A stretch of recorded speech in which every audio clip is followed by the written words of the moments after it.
सोचिए अगर कोई फिल्म 3-4 साल तक रिलीज के लिए लड़ती रहे, बार बार उसका नाम बदला जाए, थिएटर में आने ही न दिया जाए और फिर आखिरकार ओटीटी पर रिलीज हो तो सिर्फ 2 दिन के अंदर उसे भी हटा दिया जाए। आखिर उस फिल्म में ऐसा क्या था? यही सवाल आज पूरा देश में पूछा जा रहा है। हम बात कर रहे हैं दलजीत दोसांझ की फिल्म सतलज की, जिसका पहला नाम घल्लूघारा रखा गया था, फिर उसका नाम बदलकर पंजाब 95 किया गया और आखिर में रिलीज हुई सतलज के नाम से। लेकिन कहानी सिर्फ फिल्म की नहीं है, कहानी उस इंसान की है जिसकी जिंदगी पर एक फिल्म बनी, एक ऐसा आदमी जिसके बारे में बहुत कम लोग जानते हैं, लेकिन जिसने 1990 के दशक में ऐसे सवाल उठाए जिसकी गूंज आज भी सुनाई देती है। नाम था जसवंत सिंह खालरा। लेकिन उनकी कहानी समझने से पहले समझना जरूरी है कि इस फिल्म को लेकर इतना विवाद क्यों हुआ।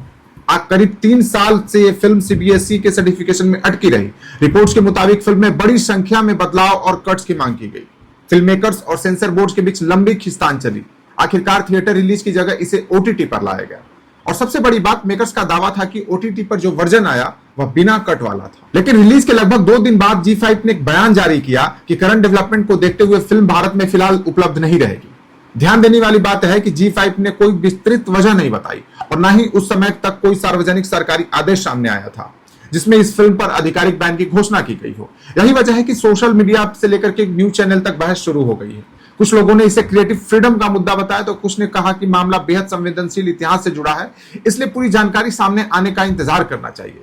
लेकिन असल सवाल अभी भी वही है कि आखिर इस फिल्म में ऐसा क्या दिखाया गया जो इतने सालों से विवादों में है। उसका जवाब हमें लेकर आता है 1980 और 1990 के पंजाब में। उस दौर में पंजाब सिर्फ खेती और ग्रीन रिवॉल्यूशन के लिए नहीं जाना जाता था, बल्कि आतंकवाद, अलगाववाद और बम धमाके, हत्याएं और लगातार हिंसा की खबरों से भी देश हिल रहा था। कुछ उग्रवादी संगठन अलग खालिस्तान की मांग कर रहे थे, लेकिन यहाँ एक बात समझ लीजिए कि हर सिख इस आंदोलन का हिस्सा नहीं था। ज्यादातर सिख नागरिक सामान्य और शांतिपूर्ण जीवन जी रहे थे। मुट्ठी भर उग्रवादी संगठनों की वजह से पूरे समुदाय को देखना बिल्कुल गलत होगा। धीरे धीरे हालात इतने बिगड़े कि भारत सरकार ने इसे देश की सबसे बड़ी इंटरनल सिक्योरिटी चैलेंज में एक माना। फिर आया 1984 ऑपरेशन ब्लू स्टार। भारतीय सेना ने अमृतसर के गोल्डन टेम्पल कॉम्प्लेक्स में ऑपरेशन चलाया, जिसका मकसद वहां मौजूद हथियारबंद उग्रवादियों को हटाना था। ऑपरेशन सफल तो हुआ, लेकिन उसकी कीमत भी बहुत बड़ी थी। काफी लोगों की जाने गई, धार्मिक भावनाएं आहत हुई और पंजाब का माहौल पहले से भी ज्यादा तनावपूर्ण हो गया।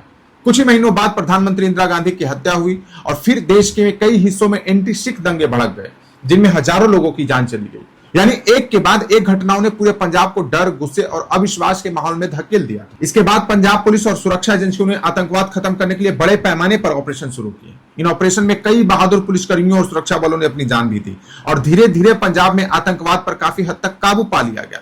लेकिन यहीं से शुरू होती है इस कहानी का सबसे विवादित अध्याय, क्योंकि इसी दौर में कुछ ह्यूमन राइट्स ऑर्गेनाइजेशन ने आरोप लगाया कि आतंकवाद के खिलाफ कार्रवाई के दौरान कुछ जगहों पर फर्जी एनकाउंटर्स हुए, लोगों को बिना कानूनी प्रक्रिया के हिरासत में लिया गया, कुछ लोग अचानक गायब हो गए और कई मामलों में जवाब कभी नहीं मिला।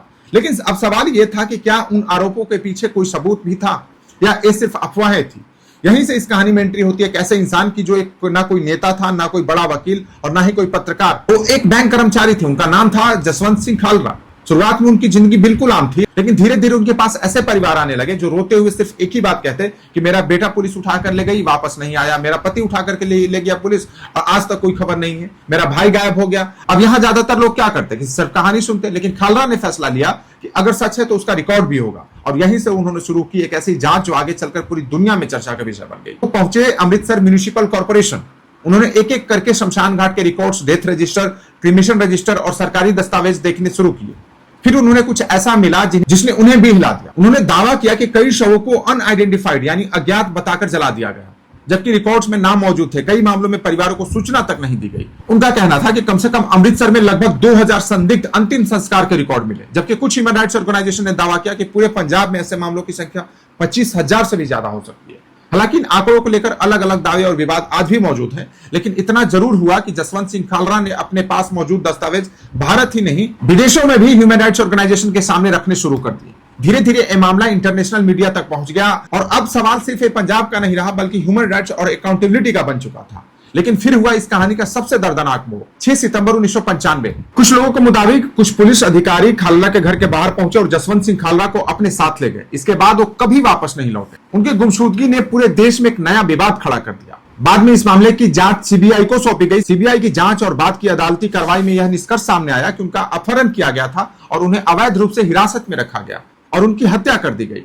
इस मामले में पंजाब पुलिस के कई अधिकारियों पर मुकदमा चला और कई अधिकारियों को अदालत में दोषी ठहराते हुए आजीवन कारावास की सजा सुनाई गई। यही वजह है कि जसवंत सिंह खाला का मामला भारत के सबसे महत्वपूर्ण ह्यूमन राइट्स मामलों में गिना जाता है। लेकिन इतने साल बाद फिर वही कहानी एक फिल्म के जरिए लोगों तक पहुंचने वाली थी और शायद इसी वजह से जब सतलज रिलीज हुई तो लोगों की दिलचस्पी अचानक बढ़ गई। फिर अचानक जी5 ने फिल्म हटा दी। ध्यान देने वाली बात यह है कि अब तक कोई सार्वजनिक सरकारी आदेश सामने नहीं आया है जिसमें इस फिल्म पर आधिकारिक बैन की घोषणा की गई हो। जी5 ने सिर्फ इतना कहा कि करंट डेवलपमेंट्स को देखते हुए फिल्म को फिलहाल भारत में उपलब्ध नहीं रखा जा सका और आगे कानूनी विकल्पों पर विचार किया जाएगा। यानी आज भी कई सवालों के जवाब पूरी तरह साफ नहीं है। एक तरफ लोग कहते हैं कि इतिहास के हर पन्ने पर खुलकर बात होनी चाहिए, चाहे वो कितना भी असहज क्यों ना हो। दूसरी तरफ कुछ लोगों का मानना है कि ऐसे संवेदनशील विषयों को दिखाते समय तथ्यों, संदर्भ और सामाजिक प्रभाव पर पूरा ध्यान रखना जरूरी है। इसलिए इस पूरी कहानी को किसी एक नजरिए से नहीं बल्कि इतिहास, कानून, आतंकवाद, राष्ट्रीय सुरक्षा और मानवाधिकार, इन सभी पहलुओं को एक साथ रखकर देखना चाहिए, क्योंकि इतिहास का सबसे मुश्किल सवाल यही होता है कि सच क्या था और पूरा सच क्या था।